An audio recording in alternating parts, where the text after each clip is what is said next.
From has been one of the most intense and entertaining TV shows this year. The mysteries introduced in this show are entwined with each other in an extremely unpredictable and yet intriguing manner. Despite the general consensus that the show refuses to give us any answers owing to its slow burn nature, the lore of the TV show is extremely engaging. Now that episode 9 has been aired, we've been given some more clues to consider, the major one being about Tabitha Matthews. The question I'm sure that has been plaguing all of you is, what do Tabitha's visions mean? Well, fear not, we just might have the answer to that. Before we go into our explanation, we have a very small request. If you like our content, please support us by subscribing to our channel. This is a small click for you, but for us it means an awful lot. Thank you, and let's begin.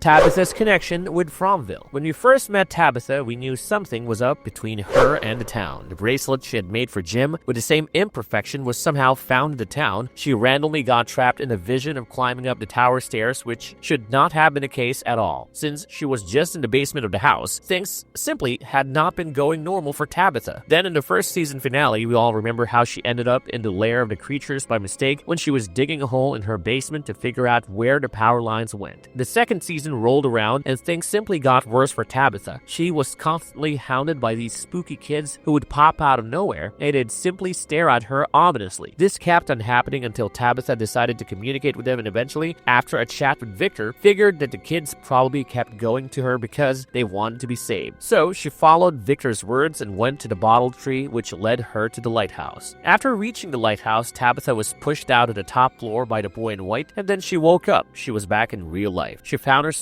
in Camden, Maine, and using Victor's address, met with Henry, Victor's father, who told her about Miranda, Victor's mom, who had been plagued with visions from Framville for a long time before she went missing. Tabitha looked at all the drawings Miranda had made and tried to connect them with her own experiences. But before she could investigate further, Tabitha ended up in the town once more. This time when she met up with Jade, she recognized his sketches of the totems in the forest. Turns out, when she was a young girl, she used to constantly keep dreaming about this particular place. Even though at first Jim did not support Tabitha's ideas or experiences regarding this town, eventually he came around after a chat with Henry, who called him out on his actions. Jim expressed his support for Tabitha's plight, and the next morning as Tabitha and Julie looked for Fatima, another Ankui kid showed up. Unlike previous times, the Ankui kid did not just sit and stare. She beckoned Tabitha and Julie to follow her and led them to the root cellar. Julie recognized it as the one she stepped out of when she went through a faraway tree during the Colony House massacre. Tabitha noticed the open gates and figured someone was inside. Sure enough, Victor was standing right there. Victor has been having a really hard time since remembering what exactly happened that night. As you all know, Victor overheard the boy in white telling Christopher about the bottle tree and saving the children. Since Christopher refused to accept his words, Victor decided to tell the story to his mom, which led to Miranda leaving Victor and Eloise in the root cellar when she went out in the night. Eloise soon followed after her mom, and Victor was left all alone. The next day, he came out to find the entire town dead. Until now, Victor thought that he was left alive for a reason, but now that he remembered everything, he felt like he had created this mess himself. He felt as though he was the reason why everyone died. Tabitha has been extremely maternal towards Victor for a while, and sure enough, when Victor started saying these things, Tabitha pulled him into a hug, no questions asked, hoping to calm him down. But this hug brought back several memories that Tabitha did not know she had in the first place. She remembered what happened to Miranda that night when she went out to save the children locked in the tower. Miranda reached the bottle tree only for Smiley to pop out of nowhere and kill her. Until this particular scene, there had been a lot of discussions about whether or not Tabitha is Eloise or related to Eloise at least. However, now we know for sure that Tabitha is actually Miranda's reincarnation. That explains why the Matthews and the Kavanagh seem so surprisingly similar, even though they are effectively strangers.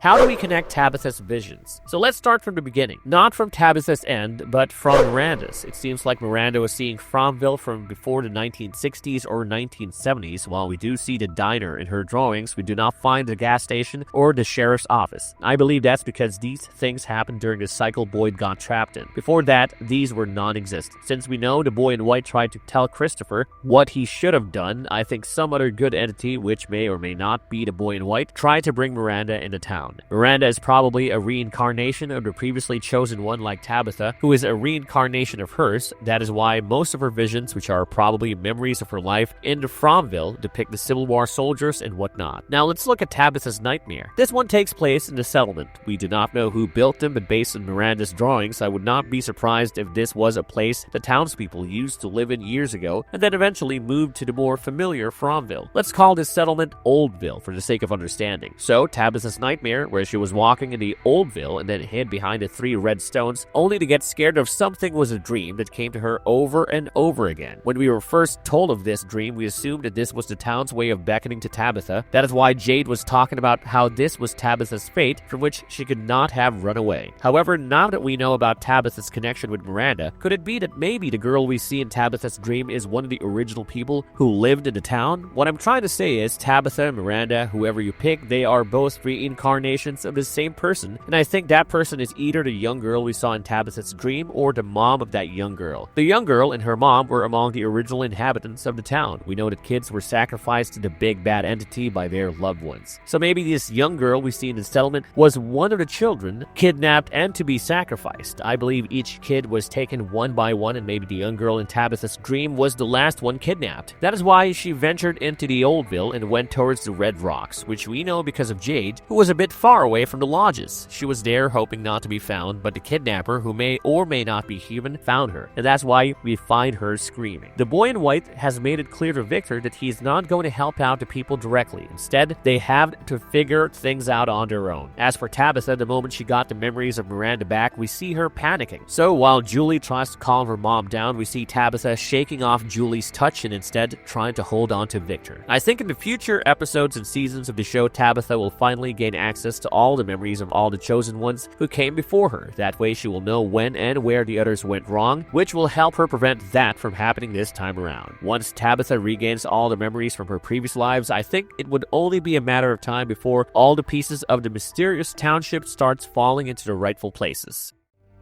I saw this place too.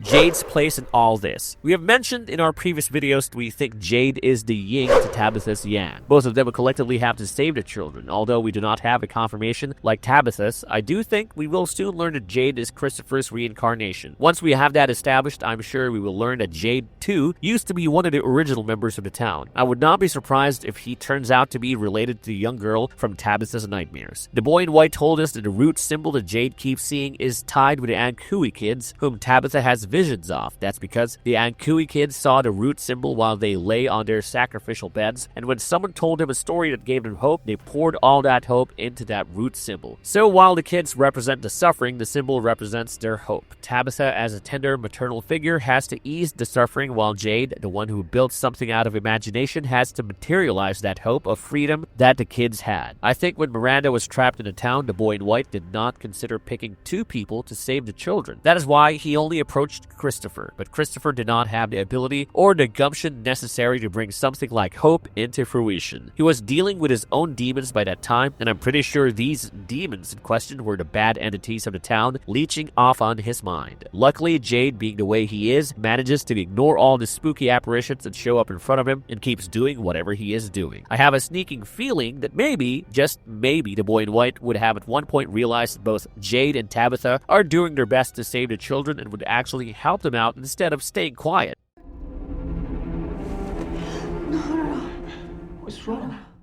Marvelous verdict. Coming out scratching your head after watching an episode of From is nothing new to us. However, this season is clearly setting up for bigger events for the future, and I, for one, feel so happy seeing so much vital information being given to us after so many episodes of nothing. Tabitha's connection with the town is the first piece of the puzzle that we needed to figure out to understand how she saves children locked in the tower, and I'm so glad we finally have something regarding that. I believe in the last episode we will know everything for sure, whether or not all the chosen ones are reincarnations of the original townsfolk, and that would definitely help us form a better plan to escape Framville. Let us know in the comments what you guys think about Tabitha's visions mean for the townsfolk, and I'll see you all next time. If you like our content, don't forget to leave a like and subscribe to us if you haven't already. Have a good one and be safe. Thanks, everyone.